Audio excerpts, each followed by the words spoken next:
Magandang araw na muli mga boss. Ang problema ni customer, pag mahaba na yung biyahe niya at inapakan niya na itong brake pedal niya, dahan-dahan na daw itong lumulubog. Dumidiretso yung lubog tong, dire-diretso. Okay. I-road test ko muna mga boss para sigurado. Mga time lang talaga mo biglang lumulubog yung preno mo. Pag mahaba biyahe. Kasi minsan aabot kami ng 2 oras, 3 oras sa may mga ganung biyahe-biyahe ba. 2. Ito nga mga boss, habang niro-road test ko itong sasakyan ni customer, kumukuha na rin ako sa kanya ng information para naman hindi ako magkamali sa hatol na gagawin ko kasi hindi lumabas yung problema nung ni-road test ko eh. Kaya ang gagawin ko dito mga boss, dahil nga sa malakas naman itong preno niya, nung inapakan ko itong brake pedal, kaya lang ang problema, ayun niya kay customer, may mga time daw pag mahaba na yung biyahe niya, pag inapakan niya yung brake pedal, lumulubog. Pag ganyan mga boss, dito muna ako magpo-focus sa brake master assembly ni customer. Kakalasin ko yan mga boss para ma-check ko itong repair kit niya sa loob ng cylinder. Siyempre naman kasama sa check upin ko dyan yung cylinder mismo kung may gas-gas siya. At pag okay naman, wala akong ibang gagawin dyan mga boss kundi linisan ko na lang itong kabuuan ng brake master assembly ni customer para mapalitan ko ng brake fluid. Pwedeng marumi lang itong brake master reservoir ni customer na nakakaapekto dito sa pagpreno niya kaya lumulubog dahan-dahan yung brake pedal. Kaya kung nakakaramdam kayo ng ganitong problema mga boss, madali lang ito gawin. Kayo na yung mag-DIY. Sa pagtanggal naman itong brake master assembly, nakita nyo naman gumamit lang ako dyan ng open wrench na number 12 at socket wrench na number 12. Pag na-disengage mo na yung dalawang fitting dito sa cylinder, tapos yung dalawang nut dito sa brake master assembly na dumuduktong dito sa hydrovac, kung makikita nyo, di ba? Pinisikwat ko ng flat screw palabas itong brake master assembly. Para umangat siya at pag umangat ng kaunti, hilahin mo na yan ng kamay mo mga boss. Tapos gamit yung isang kamay mo, ilihis mo itong fluid line para matuluyan mo nang matanggal itong brake master assembly mo. Bombahin ko nga para ma-check ko itong fluid niya dito sa cylinder at kung makikita nyo mga boss, oh, putik na yung fluid niya. Alam nyo mga boss, marami na akong nagawang ganitong klaseng problema eh. Pero ang ginagawa ko lang, nililinis ko lang itong brake master assembly. Tapos pinapalitan ko lang siya ng bagong brake fluid, nagiging okay na. Minsan nga mga boss, may ginawa ako, 20 model naman. Same problem nitong ginagawa ko. Ang gusto mangyari nung gagawa, palitan na ng bagong brake master assembly. Dahil nga yung sasakyan, pinanggagrab ni customer. Pero ang ginawa ko lang, nililis ko lang, naging okay na rin. Balik na ako sa trabaho ko mga boss. Nakita nyo nung hinugot ko itong primary piston niya. Diba? Grabe yung putik niya. Dito naman ako sa secondary piston niya mga boss. Pero tingnan nyo muna yung brake fluid niya. Oh, grabe yung putik ng brake fluid. Ano? Grabe yung dumi niya. Oh, kung makikita nyo. Kung ganito yung sasakyan niya mga boss, bago nyo nga pala matanggal itong secondary piston niya dito sa loob ng cylinder, gagamit ka dyan ng manipis na flat screw. Tanggalin mo itong piston seal niya dito sa loob. Ayan o, sikwatin mo lang mga boss ha. Nakita nyo naman, gamit ko itong manipis na flat screw. Siyempre naman, pag sinikpot mo yan, dahan-dahanin mo lang para hindi ma-damage itong piston seal. Ayun, nasagi ko yung camera mga boss. Itaktak mo na ngayon itong brake master assembly para lumabas itong secondary piston. Ayan yung secondary piston mga boss, ano, kung makikita nyo, grabe din ang dumi niyan.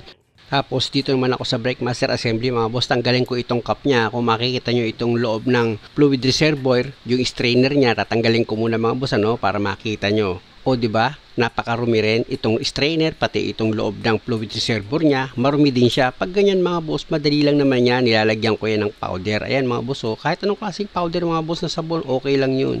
Tapos, lagyan mo siya ngayon ng tubig, kalug-kalugin mo, di ba? Naghalo yung sabon tsaka tubig. Pag kinalug-kalug mo yan, mawawash out yung dumi na kumapit dito sa loob ng brake master assembly mo. Siyempre, pati yung strainer, sabunin mo rin yan hanggat maaari para luminis din siya.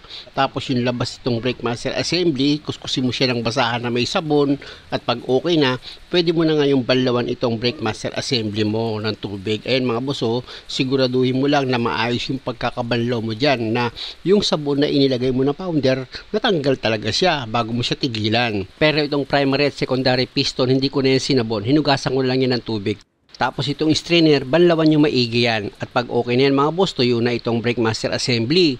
Uhugasan ko pa ulit yan ng brake fluid para sigurado ako na kung meron man tubig dito sa loob ng brake master, mawash out siya. Pati itong mga piston mga boss, parehas yan sila.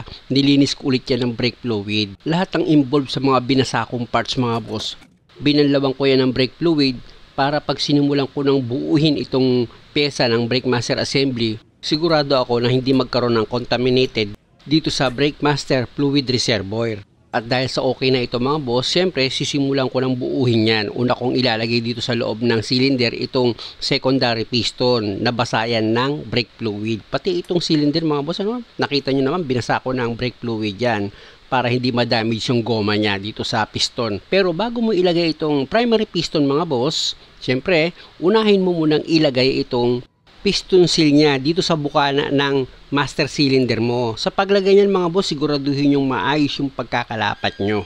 Para pag inilagay mo itong primary piston, hindi ma-damage itong piston seal. Ayan, dapat mga boss, ano, pantay na pantay siya, lapat na lapat, ibig kong sabihin.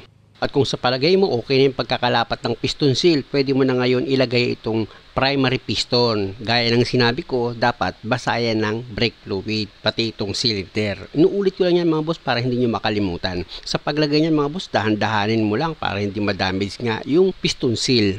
At dahil okay na mga boss, nakita nyo naman, inilagay ko na itong strainer niya dito sa fluid reservoir. Tapos nilagyan ko na ng fluid dyan. Pati itong cap nilagay ko na rin dito sa fluid reservoir niya. Tsaka ako ngayon yan ibibleed ng kaunti mga boss dahil nga sa ito naman madali lang ito tanggalan ng hangin mga boss. Nakita nyo yung fluid niya lumabas agad dito sa butas ng master cylinder. Tapos ipapump ko lang yan ng kaunti mga boss. Tanggal na ang hangin yan. Pwede ko na ngayon ilagay yan dito sa hydrovac. Pag inilagay nyo itong brake master assembly nyo dito sa hydrovac na mga boss, kung mapapansin nyo, dito sa hydrovac, meron siyang push rod. Ayan mga boss, ituturo ng daliri ko. Ayan o, sa loob mismo ng hydrovac yan, ayun tinuturo ng daliri ko. Dapat, nakashoot yan dito sa loob ng primary piston mo. Isushoot mo yan. Bago mo ilapat itong brake master assembly mo dito sa hydrovac. At pag okay na, nailapat mo na yan mga boss, pwede mo na ngayon ilagay itong dalawang fitting dito sa master cylinder. Ayan mga boss, yung nilalagay ko, yung dalawang fitting. Ayan yung fluid line kung tawagin. At pag naipakapit mo na itong dalawang fitting dito sa master cylinder, gamitan mo na ngayon yan ng open wrench na number 12 para mahigpitan mo itong dalawang fitting niya.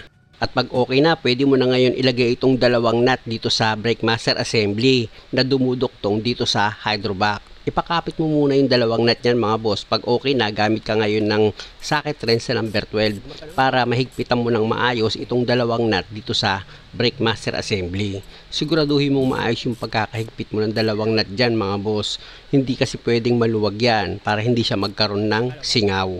At dahil sa okay na yung pagkakahigpit ko ng mga nut dito sa brake master assembly mga boss, magsasali na ako dyan ng brake fluid.